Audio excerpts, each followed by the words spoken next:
Hey everyone, it's Holmes from Storybooks, and we have a new setup, and I think it's really cool. I went to the library recently, and some of that footage will be included in a vlog in a few days, but let's get into the books. I want to do a library book haul. The Measure of a Man, the story of a father, a son, and a suit by J.J. Lee is a memoir about Lee's exploration of his father's suit. I borrowed this because it was part of the Canada Reads Long List for 2018, and I was like, yeah, sure, a memoir about a Chinese-Canadian man and his family, and a suit. Sounds cool. And then it completely blew me away.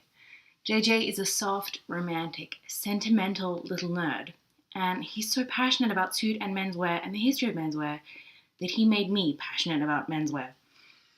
And that could just be because I'm gay, but I think it's actually because he's an excellent writer. The other detail that I really appreciate is that J.J. Lee provides his own line drawings. This really helps to encapsulate some of the menswear designs he's speaking about and creates a sense of intimacy in his work.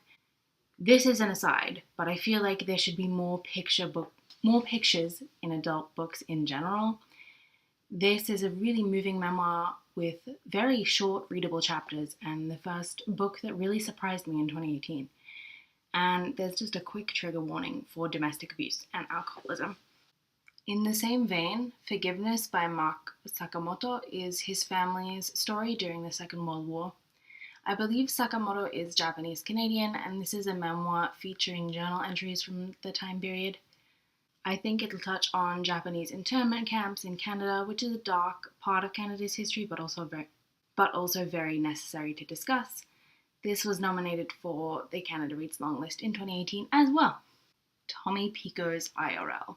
IRL is essentially a long-form text message in the form of poetry. Pico is queer and identifies as First Nations from the Kumeyaay Nation, but now lives in Brooklyn.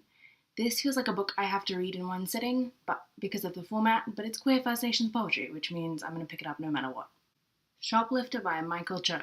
This was picked up on impulse. I know nothing about it except that the character is a young woman living in a city trying to make it as a writer.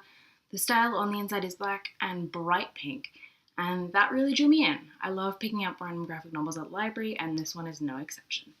The next book is Wild Things, The Joy of Reading Children's Literature as an Adult by Bruce Handy. This is actually research for a discussion video that I want to do. I want to talk about reading children's literature and picture books as an adult, as a teacher, and why more people should do it. So this will be a part of that. This book also has Deviled Edges, which are beautiful, and has chapters that talk about Dr. Seuss, Maurice Sendak, Goodnight Moon, and Charlotte's Web, to name a few. The Vegetarian's Guide to Eating Meat, A Young Woman's Search for Ethical Food by Melissa Landigran. I can't remember whose channel I saw this on, I will link it down below, but it reminded me of Jonathan Safran Foer's Eating Animals, which is the cultural and historical look at why we eat the way we eat, and factory farming. I've dipped my toes into the vegetarian world a few times.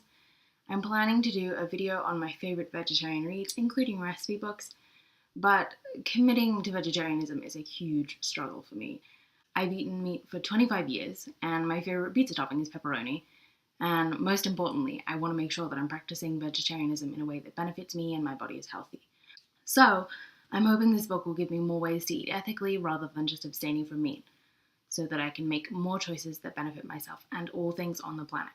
Lucky last, this is She of the Mountains by Vivek, Shraya, and I pick it up in my library vlog, so keep an eye out for it in that footage. I loved Even This Page is White by Shraya, who is a trans Canadian person of colour. Even This Page is White is a poetry collection along the lines of Naira Wahid's Salt. It touches on everything from race to sexuality to subverting gender norms, and I feel like this collection is a real, authentic counter-narrative to the stories and articles about trans desire and trans bodies in the media. So with that in mind, of course, I had to pick this up. It is a love story that imagines Hindu mythology, and the first line is, "In the beginning, there is no he, there is no she." In general, I find Shraya's work to be kind, compassionate, but at the same time revolutionary in its kindness. It teaches self-love like nothing I've ever read before. Its formatting is really unique and has some lovely illustrations beginning each part of the book. Again, illustrations. I love visuals, and we don't have enough of them in adult fiction at all. Publishers, if you can hear me, please add more illustrations to adult fiction. Is it more expensive? Of course. Is it worth it? Yes. With that in mind, that's all from me until I go to the library, probably in a few days' time. What did you borrow from the library and were really pleasantly surprised by? I'd love to know. Bye, everyone.